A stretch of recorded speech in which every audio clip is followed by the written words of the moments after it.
tey jii nii si sa xalaat ban taxawaay nga jàpp ne tey jii nii bu ko autorités yi taxawoon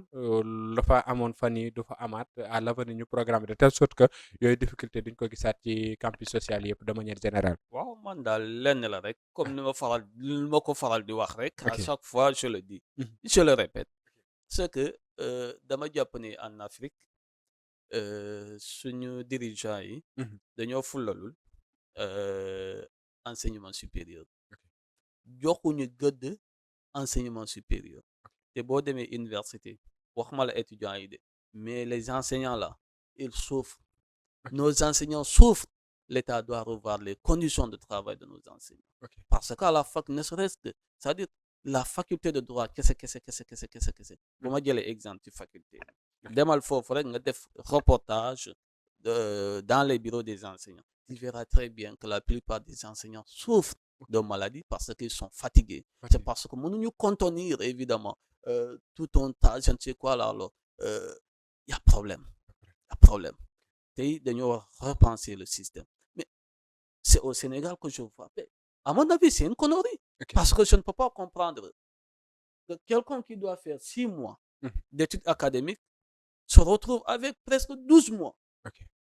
fii la ñuy jàngi nawet Mhm. nawet ci biir nawet la ñuy jàngi université ku war a dem ci tool yi ci à partir du mois de juin juillet Mhm. kooku nga téye ko ba août ok presque septembre lu mu fay def loolu lan moo ko expliquer prof yi ñooy yéex a programme ay examen non wala pas quantum horaire forcément gi moo dem ba jaxasoo wala non c'est pas lan mooy. forcément jaxasoo moo am ok depuis loolu je pense dernier mandat Abdoulaye Wade la Mhm. te fu mu toll nii mooy continuer di répercuter ok les années se succèdent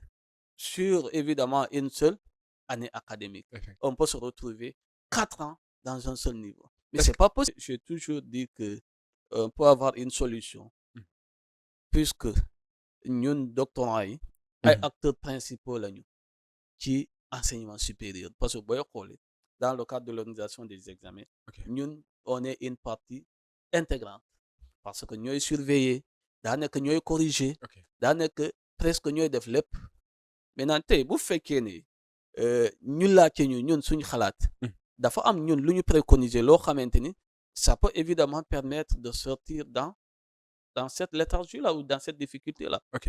oui man noonu laa jàpp bu ñu macha wooyee rek ñun am nañu lu ñu war a am ngeen solution proposer yi pour génne fii quoi. effectivement à l'administration ok pour que ñu génnee ci mbir mi et que même bu ñu defee parce que boo examen xoolee jaxasoo yi ngay expliqué nii moo taxoon sax ba am coow li amoon ci digganteem ak étudiants yi parce que dafa am ñoo xam ne peut-être année bi nekk fay nañ lañ ko pare année li dugalante affaire yi jaxasoo mais c'est ça loolu tam c'est aussi ça et puis j'en profite également pour vous dire que ok dañoo war a jox cër doctorant yi d'accord gis nga un doctorant ah, boo inscrire par exemple ren mois bi boo inscrire mois prochain nga jot sa bourse wala nga jot sa rappel par exemple mhm. gis nga à partir du mois d'octobre sa dernière paiement bi boo ko jotee dootoo mun a amati beneen paiement ah bon ba nga renouveler sa inscription léegi bu fekkee ni yow octobre nga mujjee jot sa xaalis nga war a renouveler au mois de juin kañ ngay amati xaalis da ngay il faut souffrir qu'on ait au moins on donne confiance aux doctorants ok ce sont des gens yoo xamante ni liggéey bee leen tax a jël nañ leen ce sont associé des quoi chercheurs nañuy renouveler automatiquement ok la bourse des étudiants nañu ko renouveler pour aussi des doctorants effectivement parce que doctorants étaient ñooy def le gros des travaux dans les universités Mhm. mais ils peinent aujourd'hui à se prendre en charge ok te loolu benn question la boo xamante ni dañ ci war a toog ak nguur waxtaan ñu xool ban diligence lañ ci mën a am pour ok que yooyu ñu mën a ko vraiment régler ok quel message maintenant adressé ok pour la question évidemment des étudiants Mhm. les étudiants sont dans leur droit vous savez nos politiciens là Mhm. doivent comprendre que c'est-à-dire ce sont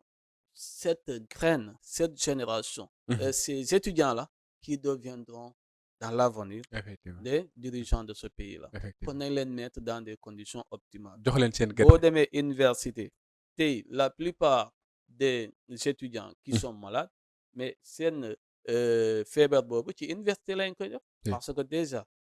li ñuy lekk baaxul déjà intoxication absolument ballottement finalement condition yi dara baaxul ci ah du ñu oui nelaw normal Mhm. du ñu lekk normal ñu ngi noonu rek et macha puis le pot de bourse qu'ils ont 20 000 40 000